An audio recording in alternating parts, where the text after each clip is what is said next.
xagga siyaasadda Djibouti mudana dhalinyarkaada la xasano waxa la moodaa ayaantii calanka la qaatay in calanka afduub lagu weexeeyo khalado waaweyn la galay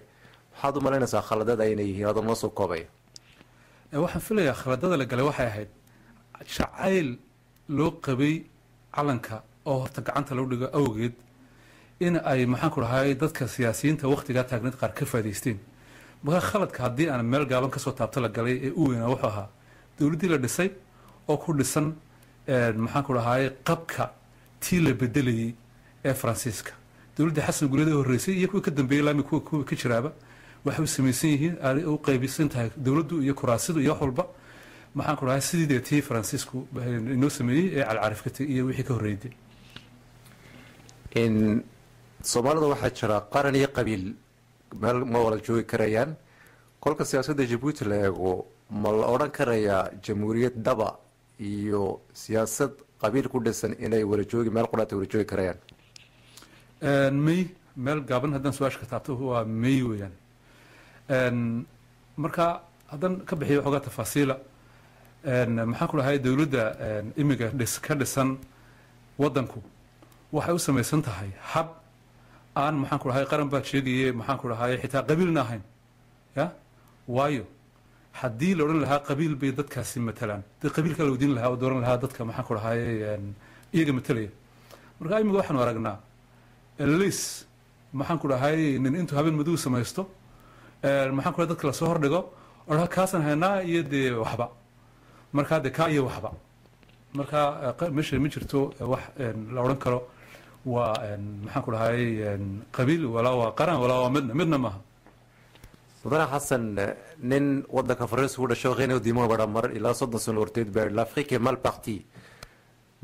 prime ministerkii Zimbabwe ee cadda intuu kolku powerka shooyin ka tageen buuri madowga laguma talagin buuri inay dad xukumaan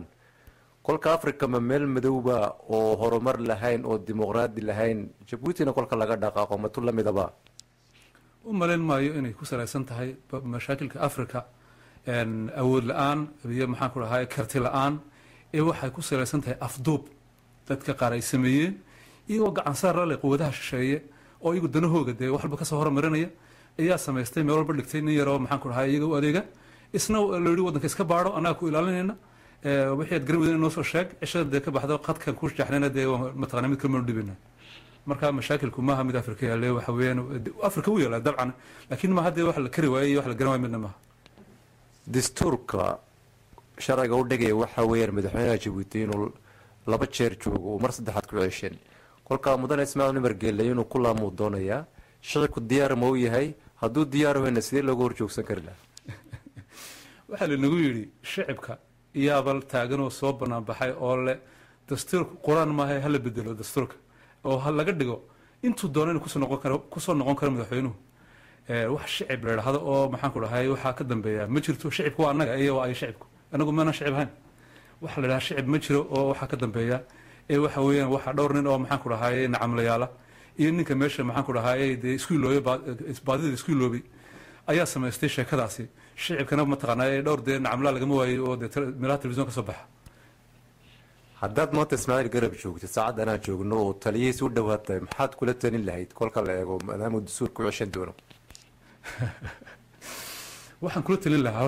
horta dad walaal aynu nahay oo isku wadana oo hadii goran in mataqaanaa ilooba maaha maxaan ku dhahay wadaninimada iyo sokeeynimada iyo dadku waad mataqaanaa inta shay aynu isku nahay ma malin kartid hadaynu nahay dadka reer Djibouti ciidan doonana sheeganay marka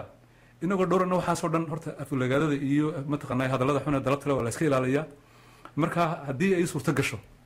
waxaan ku odhan lahaa walaalkay madaxweynaha jamhuuriyadda Djibouti mudane Ismaaciil Cumar Geelle haddii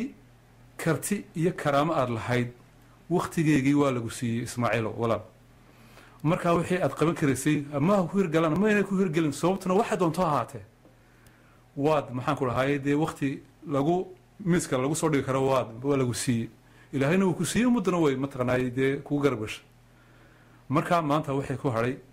waxaan filayaa inay tahay xil iyo ceeb haddii aad mataqaanaa markaa dee nin dhega nugul oo ummadiisa jecel oo dalkiisa jecel aad tahay sida dee mataqaanaa waayadii hore ee maxaan ku dhahay dadku odhan jireen waxaan leeyahay walaal maanta iskaga wareeg xilka iska wareeji xilku waa eed weeyi mataqaanaaye iska wareejiyo cid kale ha mataqaanaaye dee oo ummadda ha u dhibato isbedel dhab ayaa la rabaa ay reer jabuuti inay doonaan baa la rabaa kolka adigu sidee u macnaysan lahayd isbedelka isbedel ayaa la rabaa sida runta ah waa muhiim waayo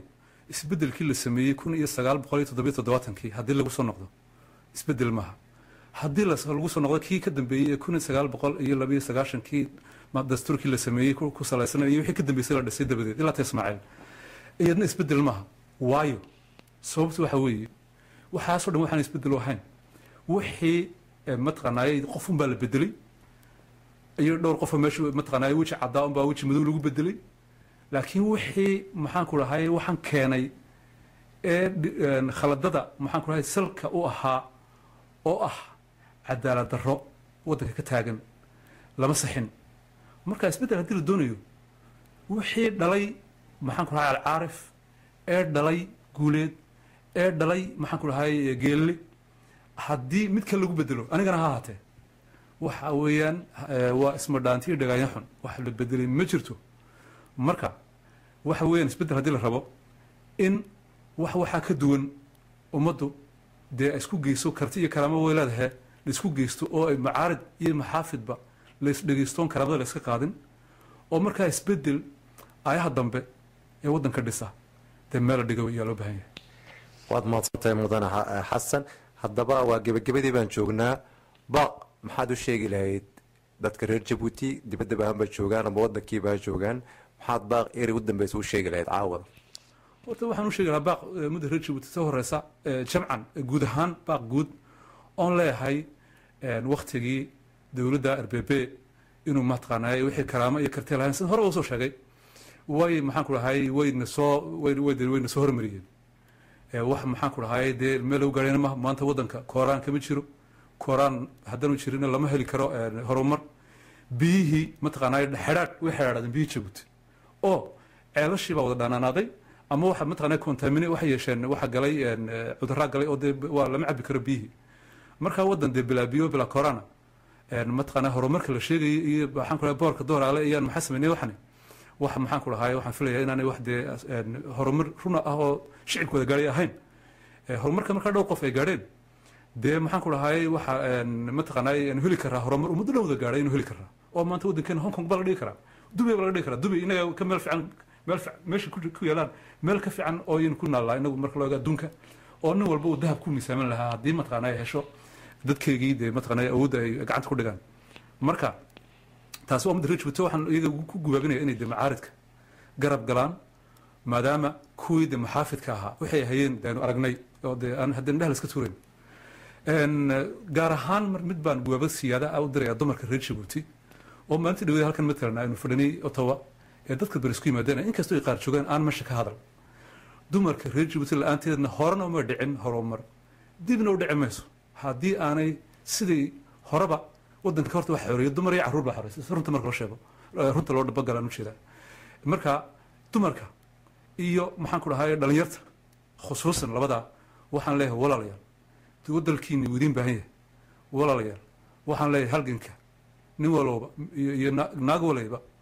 intii maxaan ku dhahay karaankaaya halganku maaha in rasaas la qaato oo dadka la shishido oo la caayo maaha waxa weeyaan halganku waxa weeyaan waa hab dhaqan weeyaan ya halganku waa wax maxaan ku dhahay u baahan deganaan iyo maxaan ku dhahay halganka cusub baan sheegaya waayo waayadii hore dee jabhadii wax mala tegi jiro midunba askari qoristii loo waddanka qaf xoreyn jiray wixii ma jiraan imid marka halgan maskaxda iyo maxaan ku dhahay maalka iyo muruqa inay galaan oo cilmiyeysan yaan weydiisanaya khusuusan dumarkan aan leeyahay usoo noqda oo dalkiina sida horeba usoo mataqaanay tusteen ummadda reer jabuuti halkiinii baa bannaane kusoo noqdaan leeyahay oo safka hore ka gala halganka waad mahadsantahay